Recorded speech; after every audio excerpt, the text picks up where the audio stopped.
જય શિયાળા મિત્રો, કેમ છો બધા? મજામાં? તો સ્વાગત છે અમારા નવા વ્લોગમાં. આજે અચાનક જ ફોન આવી ગયો સુદામ માસીનો. ફોનમાં કહે કે ભજીયાનો પ્રોગ્રામ કરવાનો છે.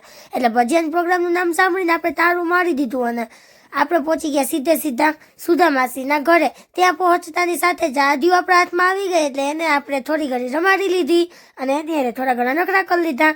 ત્યાં સુધીમાં સુદામ માસીએ મસ્ત બધું સુધારીને તૈયાર રાખી દીધું હતું. પછી આપણે ભજીયા જ કરવાના રહે સીધા. એટલે આપણે જો મસ્ત એવો ભજીયાનો લોટ દોવા બેસી ગયા હતા. ભજીયાનો લોટ દોવાય ત્યાં સુધી જલ્દીથી લાઈક કરી દેજો વિડીયોને. અને આપણે જો ભજીયા ઉતરવા માંડ્યા છે. હવે શિયાળાની સિઝનમાં આપણું તો ફેવરિટ વસ્તુ ભજીયા, કારણ કે ભજીયાનું નામ સાંભળીને આપણાથી તો ના જ રહેવાય હો. અને શિયાળામાં ભજીયા ખાવાની આવે બહુ મજા. એમાંય તે મને તો હાલતા ને ચાલતા શિયાળામાં ભજીયા સાંભળે, કારણ કે શિયાળો એટલે ભજીયાની સિઝન હો. તો મારી જેમ કોને કોને શિયાળામાં ભજીયા બહુ ભાવે જરાક કોમેન્ટ કરી દેજો. અને જો આપણે તે બહુ મસ્ત ભજીયા ઉતરવા માંડ્યા છે ને બધાને જમવા બેસાડી દીધા હતા. એમાંય કૌશલને મારા હાથના ભજીયા તો બહુ જ ભાવે, અને મારા હાથના ભજીયા મળી જાય એટલે રોટલા શાકને તો હદે જ નહીં.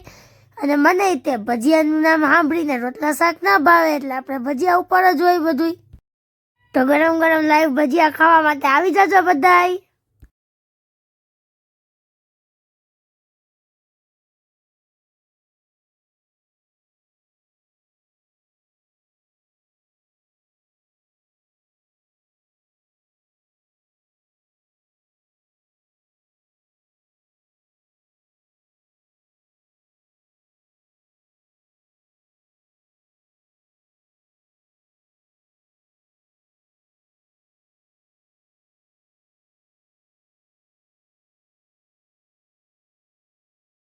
કૌશલને પૂછ્યું કેવા ભાઈના ભજીયા, તો એ વખાણ કરતા નહોતા થાકતા.